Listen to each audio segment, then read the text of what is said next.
Përshëndetje dhe mirë mbrëma nga zëri më melodios I të gjithëve këtu në Paper Radio në 91.1 FM. Duhet ta themi, kam bërritur dita e bekuar e mërkurje dhe çfarë emisioni vjen në orën 22:00 çdo të mërkurje në Paper Radio? Flet mëngjesi. Jo, nuk është kë. Sepse ai është mëngjes, logjikisht, por çdo të mërkur në këtë orë është pikërisht koha për çke rrëfe zemra ime, le të lajnë të palarat, le të dalin në shesh të gjitha rrobat e pista dhe le të fillojmë një tjetër epizod të jashtëzakonshëm me çke rrëfe me mua Vejuzin, që për juve do të flasim për gjëra shumë interesante, e para punës. Shpresoj që të keni kaluar një javë, një fillim jave të jashtëzakonshëm, të mirë, të mbushur me pozitivitet, por edhe nëse keni pasur probleme, mos u shqetësoni se problemet shkojnë gjithmonë. Sintonizohuni këtu në 91.1 FM dhe ne do të flasim për gjërat jashtëzakonshme. Ne e them unë, është kjo, e ke parasysh kjo shpreha ne, jam vetë këtu, nuk është Redi, nuk është Anila, nuk kemi njerëz të tjerë, jemi in the family kur I thonë, do të them vetëm. Dhe do të flasim për gjëra shumë interesante, do të kemi histori që na kanë ardhur në inbox, do të risjellim absolutisht rubrikën tonë të Craigslist me këto njoftimet e jashtëzakonshme, domethënë që kemi gjetur në Craigslist, kemi rubrikën tonë A jam unë I keqja, jam unë I keqja, ku kemi mesazhet tuaja që na çani hallet edhe na kërkoni një opinion për gjëra të ndryshme dhe pastaj në momentin e fundit do të flasim tek momenti domethënë më mistik, momenti më I frikshëm, më paranormal, më I mbinatyrshëm, do të flasim pikërisht për vendet e mallkuara.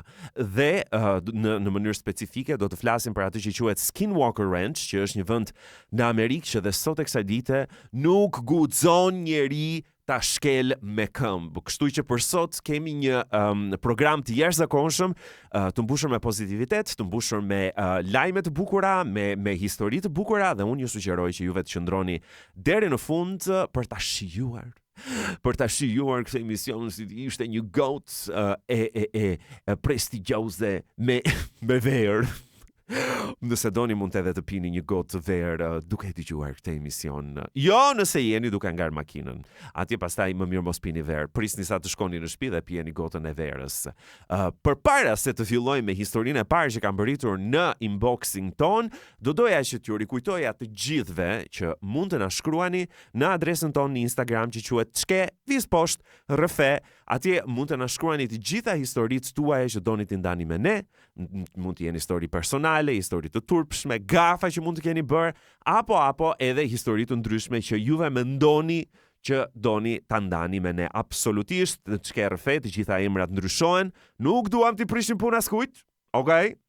Kështu që çdo gjë është anonim ose me emra fiktiv, sepse funksioni I vetëm, unë vazhdoj ta përsëris, funksioni I vetëm I këtij emisioni është që t'ja kalojmë mirë bashk, të krijojmë pak pozitivitet, pak lumturi, pak gaz, pak gjallëri, ç'ti doj zemra në familjen kudo që ndodhesh. Dhe va humbur gole, të fillojmë me historinë e parë që ka trohitur në inboxin ton, që thot, isha duke u kthyer në shtëpi, thot. Kur poshtë pallatit shoh komshiun tim me një grua, bravo komshiu. Kur më pa mua, thot, sikur u fshehan brenda balkonit, thot. Aty u ftillova, thot, dhe kuptova që nga flokët ajo gruaja ngjante si gruaja ime, miku truri, thot. Duke qenë se unë jetoj, thot, në kat të parë, edhe komshiu im jeton në kat të parë, thot, fluturova në përshkallë që t'i kapja me pras në dorë. I shkoj tek dera, thot, duke trokitur si I tërbuar. Prit një sekond, më thoshte ai nga brenda ndërkohë, kurse unë thot bërtisja të dal me këmbët e vet. Okej. Ndërkohë që unë isha duke rënë derës I çmendur, thot, hapet porta përballë, që është porta ime, dhe del gruaja ime. Kur e hapi derën komshiu, thot, kishte mbrapa një grua që nuk kishte fare lidhje me gruan time dhe unë ngela si idiot. Nuk më vinte, thot, asnjë mashtrim çati thoja, thot, më fali, thash në fund se unë gatrova, ndërkohë që ime shoqe filloi të bërtiste, ke piro katran.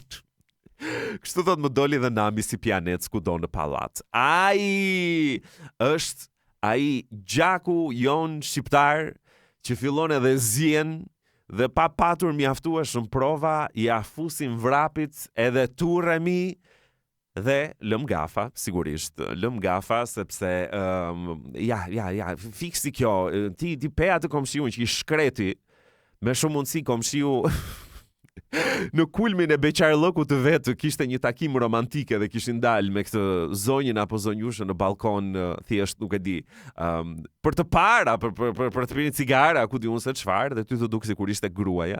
Jam pikërisht ato momente që truri jon në luan lojra të çuditshme, por kjo është fiks ajo shpreha domethënë që thon të vjetrit që duhet të mendosh deri në 10. E ke parasysh dhe mbase pse jo mund të kishe shkuar nëse kishe dyshime mund të kishe shkuar te dera e komshiut gjasme të kërkoja farkosi, më kupton edhe të hidhi një sy brenda, por janë pikërisht to momentet impulsive që ne na bëjnë të bëjnë shu skena të çuditshme të tilla, si ajo video e famshme o zoti i madh, është bërë virale dhe na e shton namin e zi drejt që ta hajnë neve shqiptarët, që gjithmonë e kemi domethënë edhe gjithmonë ekziston një tjetër bashkëdhetar i yni që e shton le të themi këtë namin e zi, ajo video e famshme e atij personit në Angli që ishte ndaluar nga policët dhe i kishte dalë policit me motorshar, domethënë me motorsek duke ndjekur policin, unë nuk e kuptoj domethënë çfarë ka në kokë mor zoti i madh, nuk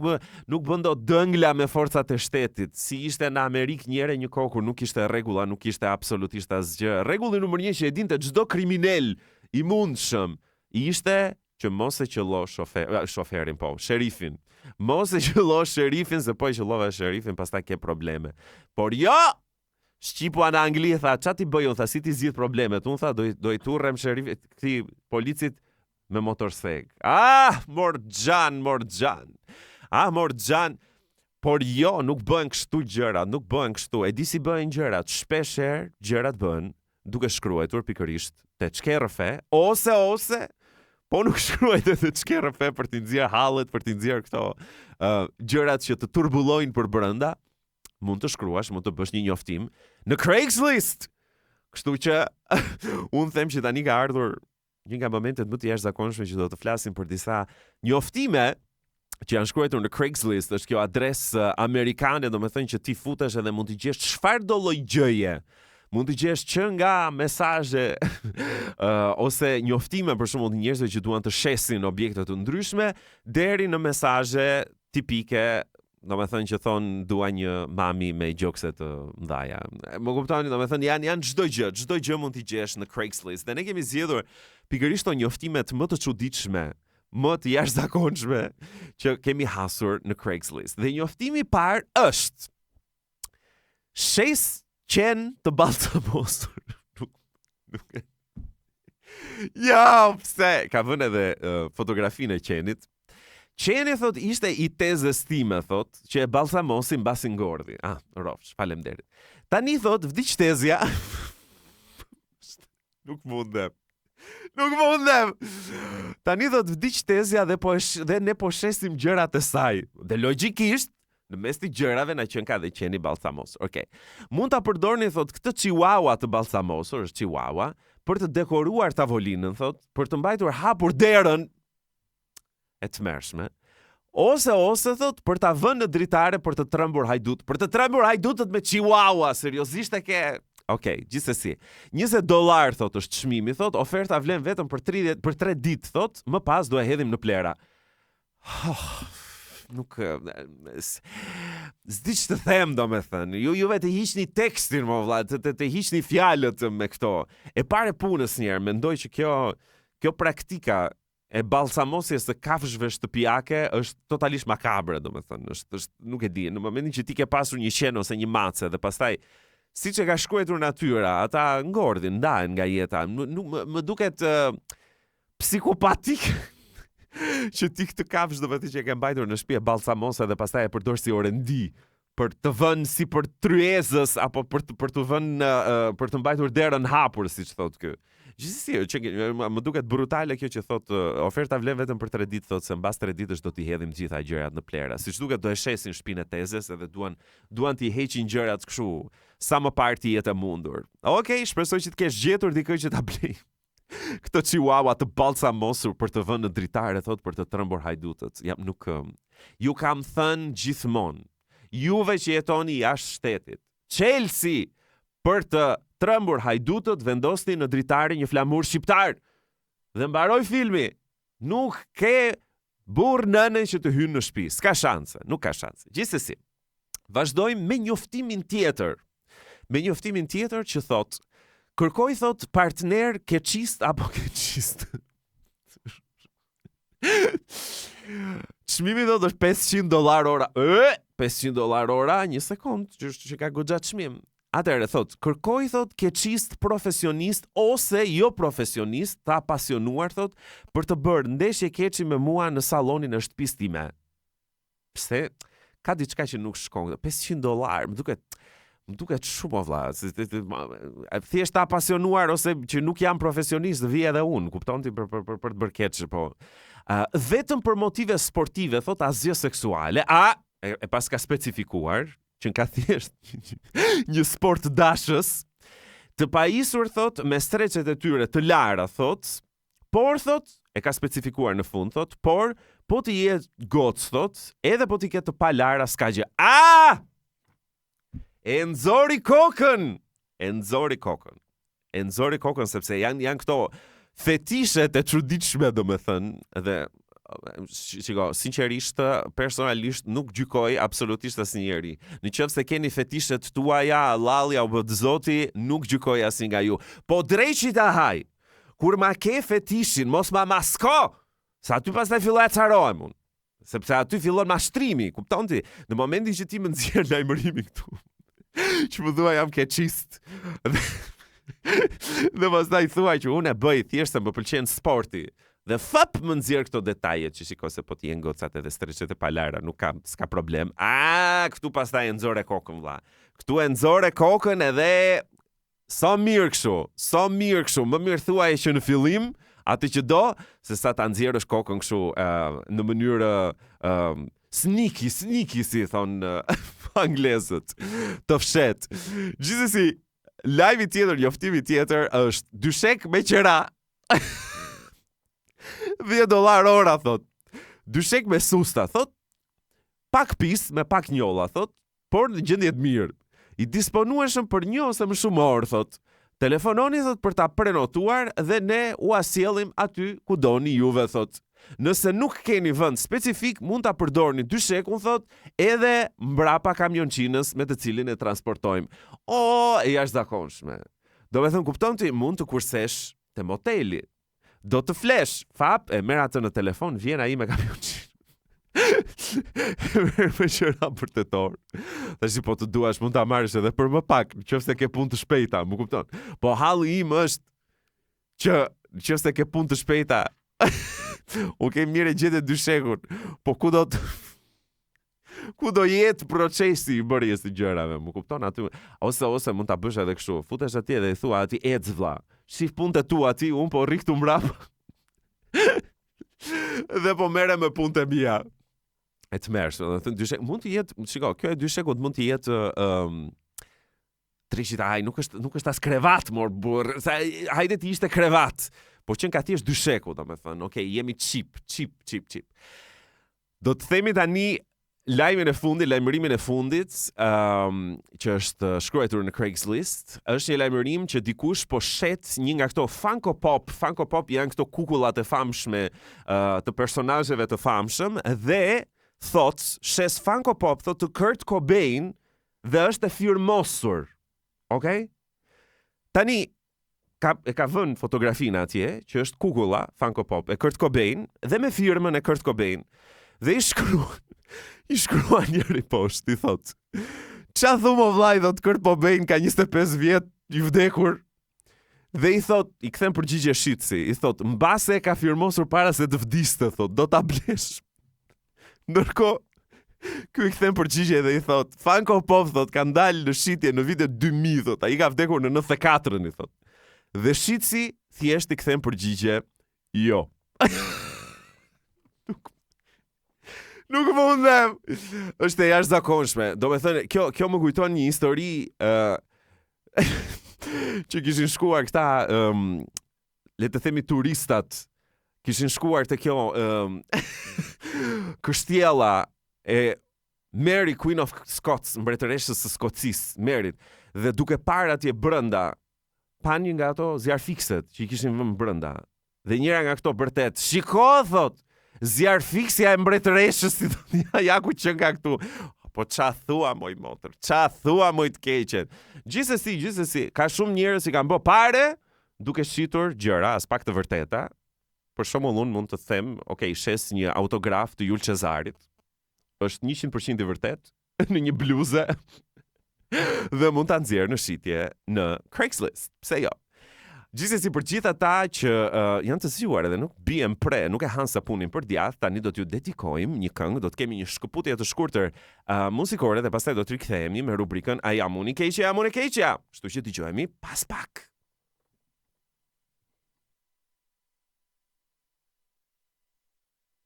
Paradise, një këngë e jashtëzakonshme nga Coldplay, Honey. Dhe nga Coldplay, pikërisht nga tingujt e ëmbël të Coldplay, do të vazhdojmë me tingujt e ëmbël të halleve tuaja. Që na keni shkruar në rubrikën tonë A jam unë i keqja, të shohim, të lexojmë, të hulumtojmë dhe të japim mendime, ide, pse jo? Si është ajo shpreha? Ekspert në asgjë me një opinion për gjithë shka. Kështu që pse jo, le të japim opinione dhe mendimet tona për sa i përket halleve dhe problemeve tuaja. Historia e parë, do me thënë halli parë që na shkruan, thot, shkova në farmaci, thot, për të bler një kokor për të evituar shtatzanin, ajo që pihet deri në 24 orë. Po, shumë mirë ke bërë. Asgjë e çuditshme, thot, asgjë e paligjshme, thot, asgjë për të turpruar, të paktën, thot, kështu mendoja, pse, ç'ka ndodhur me të keqen? Në fillim, thot, farmacistja ishte normale e qeshur, thot. Sa po i thash çfarë doja, pash që diçka i ndryshoi në fytyrë. Toni i zërit u bë si i thatë, thot, më pa nga kokat e këmbët, sikur po më vlerësonte. Filloi të më fliste më ngadalë, thot, si me nënkuptime, thot, dhe pas një arsye më tha, e di si përdoret, besoj. Okej, ma ka shkruar me pik, jo me pyetje. Do me thënë, nuk ma ka shkruar, e di si përdoret, besoj, po ma ka thënë, e di si përdoret, besoj. Kjo, thot, ma acaroj me një herë, thot, nuk ishte shqetësim profesional, thot, ishte fix gjykim, thot. E ndjeva, thot, dhe ajo më shumë vazhdonte me atë qëndrim, thot, më shumë mua më ngrieshin nervat, thot. Në fund, kur ma dha kokrën, e falenderova ftohtë, thot, e pash në sy, por nuk ja dola dot, kështu që shpërtheva. Të lumt, motër. I thash që nuk ishte pse të më trajtonte sikur po bëja diçka të gabuar, thot. Puna e saj ishte për të shërbyer dhe jo për të gjykuar jetën time private. Toni im, thot, ishte i prerë, ndoshta pak i ashpër, thot. Njerëzit në radhë po na dëgjonin. Dola nga farmacia e gjindosur, thot, nga njëra anë u ndjeva e lehtësuar që fola, thot, por nga ana tjetër mendova mos e teprova, tani a jam unë e keqja që ju ktheva në atë formë farmacistës, apo ishte e drejta ime që ta mbroja veten nga ai lloj gjykimi. Shiko, tani e pare punës, një nga gjërat që edhe mua personalisht më acaron shumë nervin, është ku njerëzit nuk janë profesional. Njerëzit duhet të kuptojnë që sidomos puna që bëjnë, vjen me një sër rregullash dhe me një sër kushtesh që duhet të plotësojnë. Nuk është e thënë që ti me do e mos tash e mora atë diplomën dhe hajt mo, mund të bësh çfarëdo lloj gjëje, sepse përveç pjesës profesionale është edhe pjesa njerëzore. Ti, si farmaciste, absolutisht nuk ke të drejtën të gjykosh apo të bësh batuta sarkastike. No. Është e palejuar, është totalisht e palejuar. Në momentin që ti ke njerëz që mund të kenë halle, po them një gjë disi goxha, do me thënë të rënd. Po sikur kjo vajza që ka ardhur të ty të ketë qenë e përdhunuar. Po sikur të ketë ndodhur një gjë e tillë.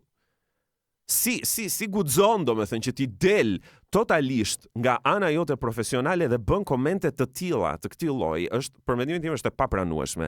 Mund të jetë nga farmacist që kanë të bëjnë, domethënë vërtet njeriu kur vjen dhe shkon te farmacia, te mjeku, janë momente shumë vulnerabël. Por tjetra, shkoj më vlla bëri seks me një person që donte të bënte seks, mbase kishte një aksident, mbase ishte diçka e momentit. Nuk do të ngelet shtatzan, erdhi te ty është një person i përgjegjshëm që do të marr masa që në momentin që ka ndodhur, erdhi te ty, ti nuk mund ta trajtosh sikur kush e di se çfarë po bën, absolutisht jo. Jam totalisht dakord me ty. Reagimi jot është i kuptueshëm, do thoja unë. Është 100% i kuptueshëm, nuk po bëje asgjë ilegale, nuk po bëje asgjë imorale, shkove atje për të mbajtur përgjegjësi për veprimet e tua, për gjërat e tua dhe për të rregulluar mbase një frikë që ti mund të kesh pasur. Është gjëja më normale në botë, kështu që asnjë farmacist dhe asnjë person nuk ka të drejtë që të bëjë të ndihesh keq për veprimet domethënë që po bën, për të kontrolluar jetën tënde, për të mbajtur në kontroll jetën tënde dhe për të jetuar atë në mënyrë sa më të shëndetshme dhe sa më mirë që ti të jesh sa më e lumtur. Askush nuk ka të drejtë të thot absolutisht asgjë. Mua më ka ndodhur personalisht që të shkoj në farmaci dhe të marr një nga ato kokrat e famshme për le të themi për rrezikun e shtatzanisë. Dhe jo vetëm që kushtojnë shumë, por në momentin që më dha atë kutin e ilaçit e pash kutinë dhe thash, dhe po mirë të paktën mund të ketë një 10 kokra brenda. E hapa kutinë, kishte 1. Do me thënë ishte ajo kartushka metalike dhe brenda asaj ishte vetëm 1 kokër.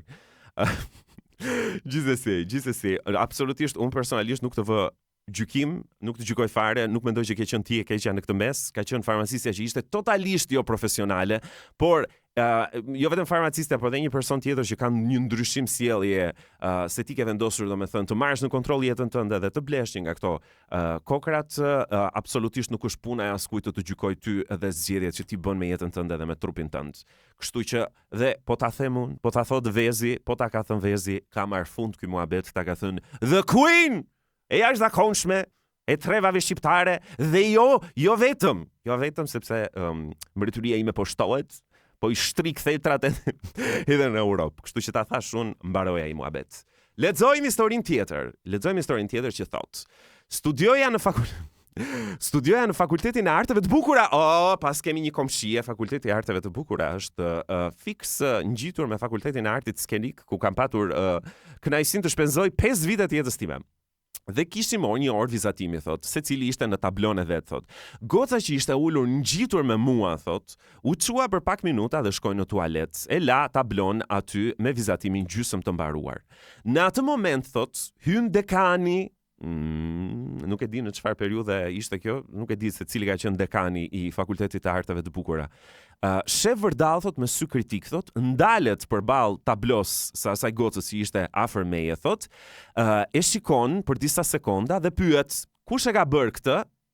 Unë, thot, në atë moment heshta, nuk fola, thot. Nuk thash asgjë, tunda kokën sikur doja të thoja nuk e di. Unë jam këtu, thot, për të vuajtur artistikisht si gjithë të tjerët. Në atë moment, thot, dekani filloi një monolog dhe filloi të shaj vizatimin, duke thënë gjëra të tipit, kjo ka proporcione të gabuara, nuk ka ndjenjë, nuk ka teknik, kjo s'është art, është tepër e shëmtuar. Unë rria atje duke menduar, wow, sot ky pas ka ardhur i mbushur me mlef. Në atë moment, thot, kthehet goca nga tualeti, vetëm se sa i afrohet tablos, thot, dekani u zbe në fytyrë, iku dhe ngjyra dhe autoriteti, sepse goca në fjalë ishte vajza e tij.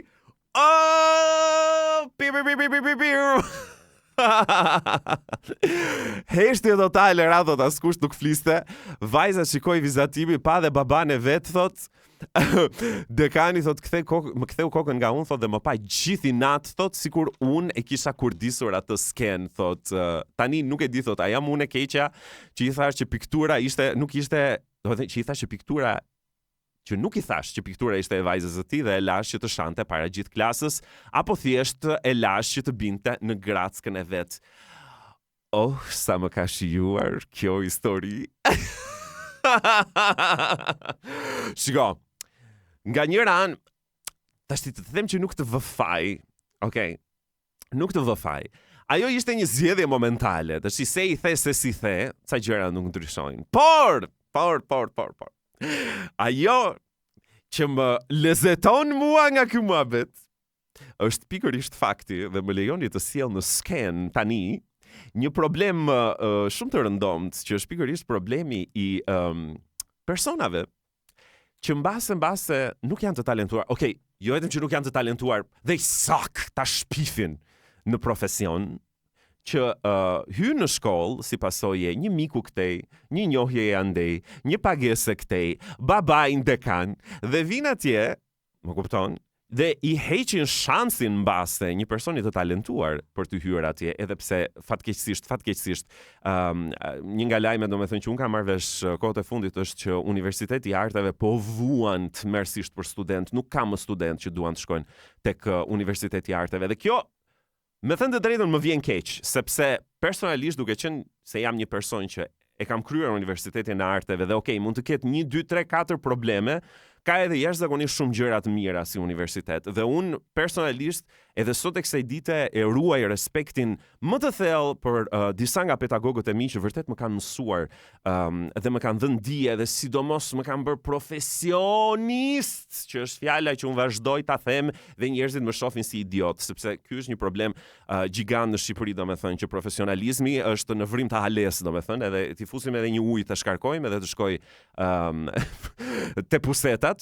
Por ekziston shpesh kjo gjëja, domethënë, e personave që nuk bëjnë troç babeti. I'm sorry honey, I'm sorry, nuk bën për këtë profesioni aty vetëm se ke babain dekan dhe e bukura ose si ta them unë, kleçka i këtij profesioni është që ti mund ta mbarosh atë shkollë. Mund ta mbarosh atë shkollë se ke babain dekan, se ke dhënë lek, se ke futur mikun. Por në momentin që ti e mbaron atë shkollën dhe nuk ke talent dhe nuk bën për këtë punë, nuk do punosh asnjë ditë në jetën tënde. Ose çfarë mund të bësh tjetër? E di çfarë mund të bësh tjetër? Mund të përfundosh drejtor në ndonjë vend, merro me politikë dhe përfundon drejtor institucioni, pse jo? Shumë do të rëndom në Shqipëri. Unë gjallë bisha, dolën të palarat sheshit, u thanë ca të vërteta të dhimbshme, po tash i drejtit janë të vërteta që janë, okay? Janë të vërteta që janë. Tash s'kemi pse t'i fshejmë, nuk kemi pse t'i fshejmë. Kështu që për ta shplar pak situatën, unë do të thoja që të kemi një ndërprerje të shkurtër muzikore dhe mbas ndërprerjes së shkurtër muzikore do të rikthehemi tek rubrika jon më e frikshme, më mistike, ku do të flasim për tokat e mallkuara, për Skinwalker Ranch. Kështu që shijoni këtë muzikë dhe dëgjojmë pas pak. On me, të lumë të goja. Tani ka ardhur momenti i shumë pritur, rubrika e fundit e emisionit Shke Rrëfe, dhe ka ardhur pikërisht momenti që do rrëfejmë një histori të frikshme, ose më sakt disa informacione të frikshme. Sot do të flasim për tokat e mallkuara. Shpeshherë kemi dëgjuar poshtë përpjet histori të çuditshme për shtëpi apo apartamente që janë të mallkuar, që janë të pushtuar nga krijesa të çuditshme mbinatyrore, nga fantazma, nga hije apo edhe nga prezenca demonike, por për herë të parë, le të themi, në të gjithë historinë e botës, kemi dëgjuar dhe një tjetër histori që flet jo vetëm për një mallkim të vjetër, një mallkim të lashtë, i cili nuk përfshin një apartament, nuk përfshin një shtëpi, por një tokë jashtëzakonisht shumë të madhe. Dhe çdo gjë ka filluar në një vend të Amerikës që quhej tani, le të themi, njihet si Skinwalker Ranch, por më përpara ka qenë një vend pjellor, një vend i bukur, i cili, le të themi, ishte i populluar nga indianët e Amerikës, nativët amerikan, të cilët jetonin atje në paqe, jetonin jetën e tyre, bënin gjërat e tyre. Dhe në momentin që filluan dhe të vinin kolonizatorët nga Europa, aty filluan hallet, sigurisht filluan hallet, dhe duke qenë se ky territor ishte një territor jashtëzakonisht shumë i kërkuar, jashtëzakonisht shumë i dashur, le të themi, për kolonizatorët që donin me të vërtet që ta merrnin atë territor dhe kishin vite, le të themi, që kishte plasur lufta midis kolonizatorëve dhe kësaj tribuje indianësh. Në atë moment, tribuja e indianëve e kuptoi që nuk kishte shanse që të fitonte kundrejt kolonizatorëve që kishin armë zjarri, kishin pushka. Vendosën të bënin një gjë të jashtëzakonshme. Ata vendosën që ta linin vendin, të largoheshin, të arratiseshin nga vendi, dhe kur ti e mendon në mënyrë, domethënë thua, okay, praktikisht ja u lan vendin në një pjatancë argjëndi kolonizatorëve.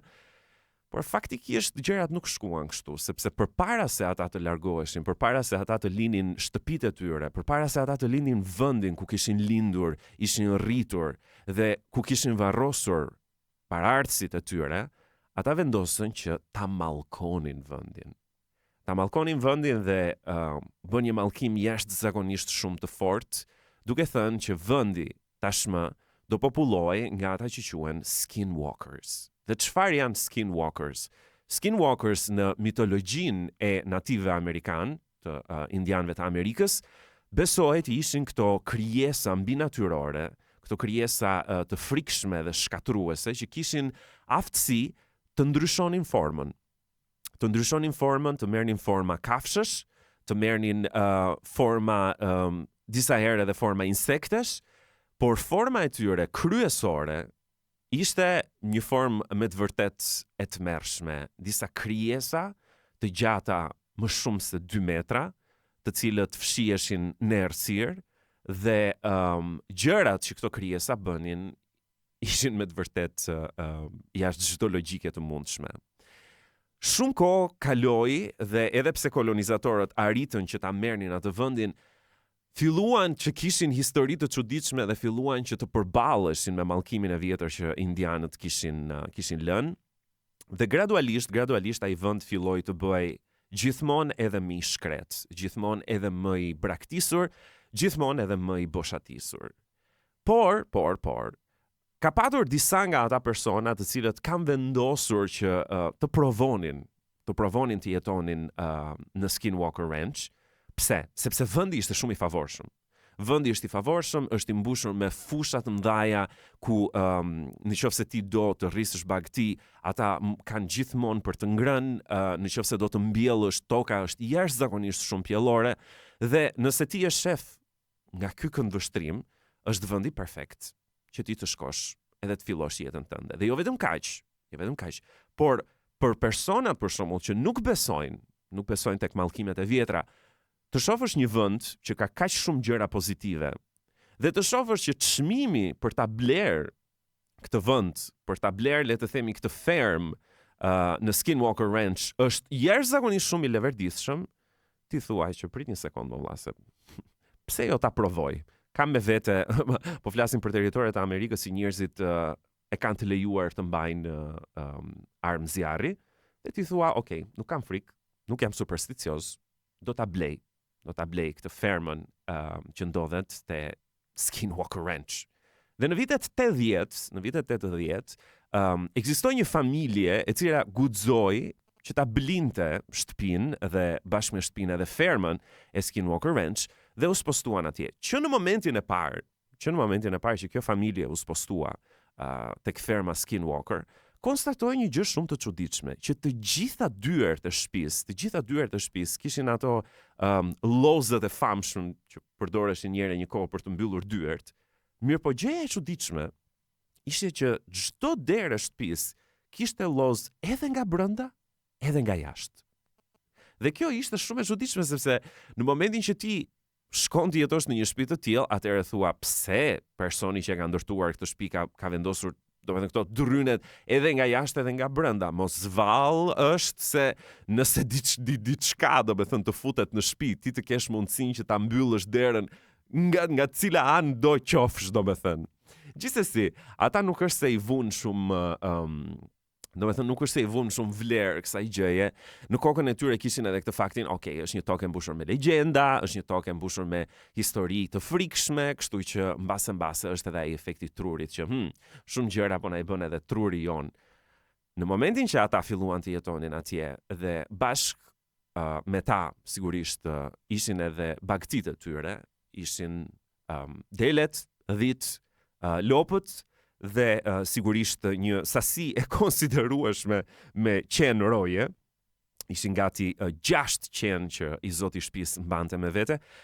Në atë moment filluan të ndodhnin gjërat që ishin jashtëzakonisht të çuditshme dhe të pashpjegueshme. Njëra prej gjërave që ishte e pashpjegueshme është që ai filloi të shihte disa nga delet apo nga dhitë e tij të ngordhnin në mënyra të çuditshme. Në momentin që ai shkonte dhe shihte kufomat e deleve që kishin ngordur, gjëja kryesore që ai mendonte është që, okay, mund të jetë një ujk. Mund të jetë një ujk, por problemi ishte që shumica e deleve të ngordura ngordhin sepse diçka ju priste gjymtyrët, dhe kur them priste gjymtyrët, jo ja ushqyente siç mund të bëjë një ujk. Jo, absolutisht jo. Gjymtyrët ishin të prera, sikur ju kishte prerë dikush me bisturi. Do me thënë si një kirurg, le të themi, ishte fshehur në një shkurrë dhe në një moment të caktuar kishte vajtur dhe i kishte prerë gjymtyrët një deleje të pafajshme, do me thënë dhe delja kishte ngordur. Por një tjetër gjë akoma dhe më e çuditshme ishte një ditë kur i zoti i shtëpisë shkoi që të kontrollonte bagëtit e tij dhe pa që 3 dele thjesht kishin ngordur. Nuk dinte do me thënë se si këto dele kishin ngordur, gjithsesi mendoj, okay, duke qenë se këto dele kanë ngordur, atëre do t'i marr, do t'i therr, dhe me mishin e deleve sigurisht nuk do ta konsumonte ai, po do ta përdorte për të ushqyer qentë e tij. Dhe në momentin që ai filloi të therte këto dele që kishin ngordur, konstatoi një gjë të jashtëzakonshme, të palogjikshme. Në momentin që ai hapi torson e këtyre deleve, ai konstatoi që të 3 delet nuk kishin zemër. Zemra e tyre thjesht ishte zhdukur.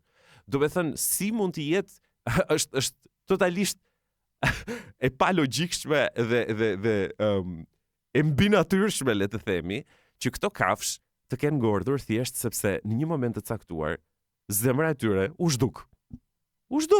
Do e thënë ishin mirë e bukur, sepse të thuash që okay, kishin lindur në këtë lloj mënyre, atëherë kishin lindur i bie që kishin lindur të ngordura, sepse pa zemër është e pamundur domethënë që të mbijetosh. Por ato thjesht kishin ngordur sepse zemra e tyre ishte zhdukur. Dhe momente të tilla kanë qenë jashtëzakonisht shumë të pranishme në ditët e kësaj familjeje që ka jetuar atje. Por momenti më i frikshëm ishte sigurisht momenti gjatë darkës, kur e pare punës në horizont, ata fillonin të shihnin disa drita të çuditshme, dhe në momentin që fillonin të shihnin këto dritat e çuditshme, në horizont, ata filluan të shikonin disa silueta të çuditshme.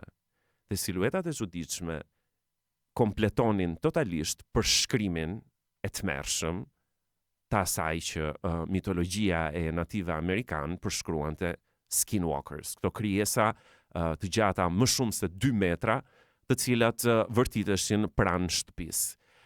Ka patur momente të tjera ku këto krijesa janë afruar pranë shtëpisë, dhe kur janë afruar pranë shtëpisë, atje në atë moment të zotët e shtëpisë kanë kuptuar që jo, nuk ishin ashtu siç e kishin menduar që mbase janë ujq të mëdhenj, janë arinj apo ku ta di unë se çfarë, ishin vërtet disa krijesa të çuditshme që vërtiteshin rreth e rrotull shtëpisë.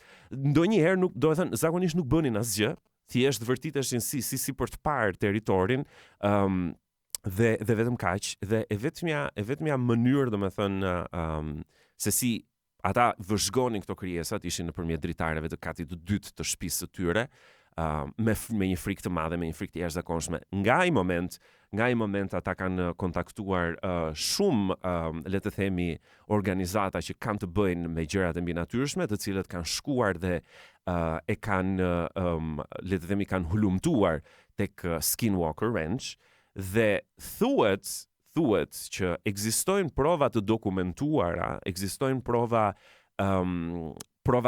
le të themi, fotografike, prova me video, prova të shkruara, dhe le të themi prova të prekshme, të cilat sigurisht nuk janë bërë publike. Dhe në momentin që familja vendosi që të ftonte, le të themi, këto organizata që të vinin atje dhe të hulumtonin dhe të bënin kërkimet e tyre, ishte pikërisht momenti kur qeveria amerikane automatikisht hyri në funksion, shkoi tek familja, ju dha atyre një kompensim mjaft të majm që ata t'ja ushisnin këtë fermën e Skinwalker, dhe në momentin që qeveria amerikane bleu tokën e Skinwalker Ranch, i gjithë territori i Skinwalker Ranch është tashmë një pronë e qeverisë amerikane dhe askush nuk është i lejuar që të futet atje dhe të shohë se çfarë po ndodh. Të gjitha materialet e grumbulluara nga këto organizata dhe kërkimet e tyre ndodhen sigurisht të mbyllura me çelës dhe janë pronë e qeverisë amerikane. Nuk e dim, edhe sot e kësaj dite nuk e dim se çfarë ndodh në atë vend të çuditshëm, nuk e dim, do të thënë se çfarë fsheh qeveria amerikane me këtë vend, nëse janë sekrete që nuk jemi gati që ti dëgjojmë apo të përballemi, apo ndoshta është më e thjeshtë se aq, thjesht po përpiqet të na mbrojë, le të themi, apo të mbrojë njerëzit që duan të shkojnë atje dhe të eksperimentojnë, le të themi, dhe të shohin në vetë të parë këto elemente mbinatyrore dhe të çuditshme. Deri më sot nuk e dim se çfarë po ndodh. Nuk e di, juve sigurisht për gjithë dëgjuesit tanë që e dëgjuan këtë histori mund të na shkruani opinionet tuaja në adresën tonë të Instagramit @visposhtërfe, nëse keni mendime, nëse keni histori ju, nëse keni histori të çuditshme apo të mbinatyrshme që ju kanë ndodhur dhe ne do t'i lexojmë, do të flasim për to çdo, domethënë në bllokun e tretë të emisionit tim @rfe, do të merremi me këtë punë sepse pse jo? Është interesante sidomos në këtë orë të vonë të darkës që të flasim për këto tema, sepse edhe drithërima, le të themi, edhe ajo ndjesia e frikës, sigurisht, ndjesia e frikës kur jemi në shtëpinë tonë, në mes të komoditetit edhe të sigurisë, është e bukur, është e bukur dhe është interesante.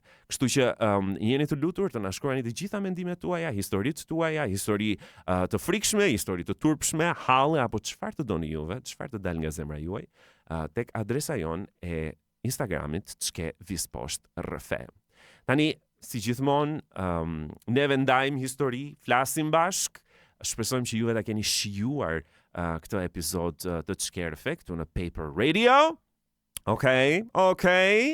Unë me shumë përzemërsi, po ju lë takim të mërkurën e ardhshme, ora 22:00, si gjithmonë, me të tjera histori të jashtëzakonshme, të bukura, me të qeshura, por edhe me drithërima.